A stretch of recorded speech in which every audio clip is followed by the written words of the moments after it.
Bismillahirrahmanirrahim. Assalamualaikum warahmatullahi wabarakatuh. Alhamdulillahirabbil alamin. Wassalatu wassalamu ala asrofil anbiya'i wal mursalin wa ala alihi wa sahbihi rasulillahi ajma'in. Pertama dan paling utama, marilah kita panjatkan puji dan syukur kehadirat Allah Subhanahu wa taala. Berkat rahmat dan nikmatnya sehingga kita masih dapat berkumpul di kehidupan dunia ini. Tak lupa pula salawat serta salam marilah kita hadiahkan kepada baginda besar Nabi besar Muhammad sallallahu alaihi wasallam dengan ucapan Allahumma salli ala sayyidina Muhammad wa ala ali sayyidina Muhammad. Mudah-mudahan kelak nantinya di yaumil mahsyar mendapat syafaat dari beliau. Amin amin ya rabbal alamin. Perkenalkan, nama saya Rajabul Amin. Saya merupakan mahasiswa dari program studi komunikasi dan penyiaran Islam. Saya membuat video ini untuk memenuhi tugas kewirausahaan di bawah dosen pengampu Bapak Kamaruzzaman MM. Saya mengambil judul bisnis plan saya, yakni saya membuat bisnis plan, proposal bisnis plan di bidang fotografi dan videografi. Setiap tahun, jumlah lulusan universitas atau perguruan tinggi meningkat dari tahun ke tahun. Biasanya, mahasiswa yang lulus akan mencari pekerjaan, namun penurunan kesempatan kerja yang tidak proporsional dengan jumlah pencari kerja menyebabkan terjadinya pengangguran. Saat ini, teknologi fotografi yang didukung oleh fasilitas yang memadai jika digunakan sebagai bisnis. Seperti contoh bisnis digital fotografi studio masih memiliki peluang yang besar. Selain untuk memenuhi kebutuhan fotografi masyarakat, bisnis studio menjadi area bisnis yang mampu menyerap banyak tenaga kerja. Mengingat peluang pasar yang masih luas, kami berniat dan berinisiatif untuk membuka usaha digital fotografi studio sendiri melalui program wirausaha ini. Tujuan usaha saya ialah pertama, ciptakan bisnis yang menguntungkan dan berkelanjutan. Gunakan teknologi komputer untuk mencapai sinergi antara fotografi dan desain grafis. Kedua, menumbuhkan jiwa kewirausahaan. Baiklah, kita masuk ke pembahasan di proposal saya. Pertama, usaha fotografi dan videografi. Perusahaan fotografi adalah perusahaan yang menyediakan jasa pengambilan gambar fotografer kepada siapapun yang membutuhkan. Padahal, bisnis ini bukan bisnis baru. Namun, ketika kamera SLR digital semakin populer, keberadaan bisnis fotografer menjadi semakin menarik dan kompetitif. Usaha ini merupakan sebuah usaha studio yang nantinya diberi nama Bullnet Fotografi dan Videografi. Jenis produk dan layanan yang saya sediakan meliputi pertama, pas foto. Kedua, paket foto angkatan. Ketiga, paket foto wisuda. Keempat, paket foto keluarga. Kelima, paket foto pernikahan. Dan terakhir, pembuatan videografi. Alasan memilih bisnis fotografi, pertama, karena hobi yang muncul. Hobi fotografi menambah kekuatan atau penghasilan jika sudah menjadi sebuah profesi. Kedua, banyak pemilik DSL tidak menggunakannya untuk bisnis. Ketiga, industri fotografi masih dihargai tinggi. Keempat, dengan perkembangan zaman, pasar menjadi semakin luas. Selanjutnya, kita masuk ke rencana usaha. Pertama, identitas perusahaan. 1. Data perusahaan. Bisnis saya adalah bisnis yang dioperasikan sebagai penyedia layanan fotografi dan videografi yang berisi detail sebagai berikut. Nama perusahaan Bullnet. Alamat di Perumahan Kijang Kencana 3, Blok C, nomor 476, RT 4, RW 9, Kelurahan Pinang Kencana, Kecamatan Tanjung Pinang Timur. Basis operasi di wilayah Kota Tanjung Pinang dan Kepulauan Riau. Selanjutnya kita masuk ke logo perusahaan. Logo perusahaan berikut digunakan tidak hanya sebagai logo perusahaan, tetapi juga sebagai watermark pada foto untuk menunjukkan hak cipta. Identifikasi logo. Selanjutnya kita masuk ke identifikasi logo.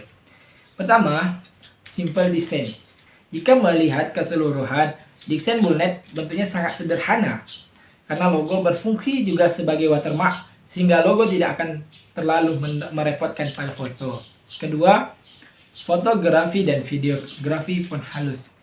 Font halus ini berkaitan dengan fashion dan perkembangan saat ini, yang artinya kreativitas kita selalu berkembang seiring dengan fashion atau trennya zaman. Selanjutnya kita masuk ke visi dan misi. Visi dan misi perusahaan saya adalah sebagai berikut. Visi pertama, menjadikan media fotografi sebagai penyedia jasa yang memberikan layanan berkualitas tinggi, profesional, dan bertanggung jawab dengan harga terjangkau untuk memuaskan hati pelanggan. Selanjutnya misi. Misi yang pertama adalah menyediakan jasa fotografi terbesar dengan harga terjangkau. Kedua, meningkatkan kreativitas, kualitas, dan pelayanan sesuai perkembangan zaman. Ketiga, menyediakan sumber daya berkualitas tinggi berdasarkan kebutuhan konsumen atau pelanggan. Keempat, mencoba meningkatkan infrastruktur berdasarkan kebutuhan berdasarkan perkembangan bisnis. Kelima, meningkatkan reputasi atau nama bisnis. Selanjutnya kita masuk ke manfaat usaha. Manfaat yang didapatkan dalam usaha ini adalah memberikan kesempatan kerja bagi para profesional di bidang editing foto dan desain grafis. Kedua, memberikan pelayanan kepada masyarakat dalam bisnis percetakan foto. Selanjutnya kita masuk ke metode pemasaran. Pertama, strategi pemasaran. Adapun strategi pemasaran yang diterapkan adalah sebagai berikut. Pertama, diferensiasi, berusaha mengajukan bisnis yang berbeda dengan bisnis yang sudah ada, namun dengan prospek bagus tanpa minuman order dan desainnya tidak hanya kreatif dan enak dipandang, juga memiliki desain penjualan. Kedua, lokasi. Pilihlah lokasi yang strategis di sekitar kota Tanjung Pinang maupun Provinsi Kepulauan Riau. Ketiga, strategi produk. Menyediakan layanan penjemputan untuk pelanggan di kota. Lakukan pemesanan melalui telepon, memberikan konsultasi desain, memberikan diskon produk. Kelemahan dari pemasaran ini ialah pertama, masalah yang dihadapi oleh pemasaran adalah banyaknya pesaing dari pihak lain. Perusahaan juga bergerak di bidang usaha ini, antara lain pencetakan digital, desain grafis, paragrafi, pencetakan foto analog dan digital, serta sablon. Usaha dalam mengatasi kendala. Dilihat dari hasil analisis, pesaing dan potensi peminatan pasar yang besar, peluang kita besar dengan layanan digital printing yang tidak memiliki minimum order quantity dan menempati posisi yang strategis, dapat menjadi peluang untuk bersaing dengan kompetitor yang ada di pasar digital sekarang ini.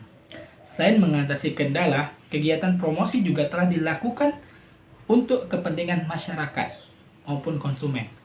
Adapun kegiatan promosi yang dilakukan dengan digunakan media-media lain antara lain sebagai berikut. Spanduk dipasang di depan lokasi bisnis dan lokasi strategis lainnya. Kedua, daftar isi buat produk katalog. Produk ukuran A4 yang didesain menarik perhatian. Ketiga, pengumuman dan majalah kerja sama dengan buletin dan majalah di kota Tanjung Pinang. Keempat, seminar atau bekerja sama mensponsori acara seperti seminar, talk show, dan webinar. Kelima, kemanusiaan, gunakan teknologi dari mulut ke mulut untuk memberitahu teman tentang bisnis yang dia operasikan dari antara teman dan mencari referensi dari pelanggan yang biasanya menggunakan layanan cetak digital. Tahap evaluasi. Pertama, kita harus mengevaluasi dari proses produksi. Kedua, evaluasi mutu produk yang dihasilkan. Ketiga, evaluasi penilaian produk oleh konsumen. Keempat, penghitungan biaya keseluruhan dan penetapan laba rugi. Kelima, perencanaan ke depan untuk keberlanjutan usaha. kita masuk ke modal usaha. Pertama, tempat kerja. Umumnya, lokasi penyedia jasa fotografi dapat dengan mudah dikenali sebagai kantor atau studio. Namun, karena keterbatasan dan mahalnya biaya leasing studio dengan lokasi strategis, saya mendirikan tempat kerja di rumah orang tua saya. Tentunya, keuntungan menggunakan rumah sendiri adalah menghemat pengeluaran finansial, sehingga anggaran bisa dialokasikan untuk pembelian perlengkapan fotografi. Di sisi lain, menggunakan rumah sendiri dapat mempersulit konsumen dalam mencari tempat kerja. Tentu saja, ini bisa mencakup strategi promosi dan pemasaran. Kedua, peralatan dan perlengkapan. Peralatan dan perlengkapan merupakan sarana yang sangat penting dalam usaha fotografi ini. Selain itu, kualitas produksi foto juga ditentukan oleh peralatan dan perlengkapan. Maka, diperlukan modal peralatan serta tambahan perlengkapan sebagai berikut. Peralatan. Perlengkapan. Sebagai catatan, harga komoditas tersebut di atas bisa naik maupun turun sesuai perkembangannya. Bahkan bisa berubah dengan teknologi yang lebih maju. Selain itu, upaya tersebut akan terrealisasi selama dalam 3-4 tahun ke depan. Selanjutnya, kita masuk ke tim dan kerjasama. Terkadang, dalam suatu pemotretan diperlukan tim untuk menangani pekerjaan yang skalanya sedang besar, seperti prewedding. Berikut ini merupakan rincian yang diperlukan untuk menangani pekerjaan tertentu. Pertama, kita memerlukan eksekutor. Eksekutor di sini diartikan sebagai pemotret yang tugasnya menghasilkan foto. Pekerjaan ini nantinya akan dilakukan oleh saya dengan bekal lulusan dari komunikasi penyiaran Islam. Skill saya dirasa cukup untuk melakukan pekerjaan ini. Kedua, asisten fotografi. Asisten ini tugasnya membantu eksekutor dalam bekerja, seperti penataan lighting, sebagai fotografer cadangan, mengorganisasi peralatan. Pekerjaan seperti ini bisa dicarikan dari para fotografi freelance. Selanjutnya, MOA. MOA merupakan pengatur settingan dari model, tempat, pose, dan sebagainya. Tentunya diperlukan ahli untuk melakukan pekerjaan seperti ini. Maka menyewa MOA dari agensi dapat membantu pekerjaan fotografi untuk meningkatkan kualitas foto. Perencanaan kerja diperlukan untuk keefektifan waktu. Berikut ini merupakan rancangan atau skema dalam usaha kami. Pertama, pemesanan. Di sini terlihat klien mengontak kami untuk melakukan pemesanan jasa kami. Kedua, pengaturan jadwal. Jadwal kami diatur untuk memperoleh keefektifan kerja. Misalnya untuk pemotretan potret, kami mendurasikan 2 jam untuk pemotretan tersebut dan full day. Untuk pemotretan pre-wedding. Jadi, asumsi kami untuk fotografi portret dapat mengambil 2 kali pekerjaan dalam suatu hari. Ketiga, tanda tangan kontrak. Kontrak merupakan perjanjian tertulis dengan siapapun. Kontrak di sini untuk mencegah pembatalan sepihak yang bisa mengakibatkan kerugian bagi usaha. Keempat, pemotretan. Berlangsung hari kerja dengan jadwal yang telah ditentukan. Selanjutnya, kita masuk ke resiko untung dan rugi. Ada beberapa resiko dan keuntungan membuka usaha fotografi. Keuntungan pertama, membuka usaha foto studio adalah pekerjaan ini sangat menjanjikan dalam menjalankannya, dan usaha ini memiliki keistimewaan tersendiri, yaitu kita menggunakan alat elektronik yang sangat bagus, dan usaha ini membuat kita lebih percaya diri. Dikarenakan dalam proses pekerjaannya boleh dikatakan gampang dan mudah apabila kita memahami dan mencintai profesi ini, dan keuntungannya pun berlipat ganda. Selanjutnya, kerugian. ada beberapa aspek yang membuat kerugian, di antara lain persaingan antara studio foto yang ada. Kedua, persaingan biaya dan nilai upah jasa antar studio. Ketiga, persaingan kualitas alat. Keempat, program studio lain yang bisa membuat kita rugi. Kelima, naiknya harga pasar. Baiklah, dan terakhir kita masuki kesimpulan. Fotografi dan videografi adalah bisnis yang kami ciptakan dengan menjadikan desain yang menarik. Pada tahap awal, kami melakukan pemasaran dari mulut ke mulut, kemudian melakukan tahap pemasaran melalui media sosial seperti blog, website, Facebook, Twitter, maupun lainnya. Harga yang kami tetapkan pun cukup terjangkau untuk masyarakat kelas menengah. Kami juga menyediakan jasa penyusunan fotografi. Dalam segi bisnis, fotografi diperlukan adanya kemampuan untuk memperbaiki ilustrasi yang baik dengan payah dan memperbanyak pergaulan untuk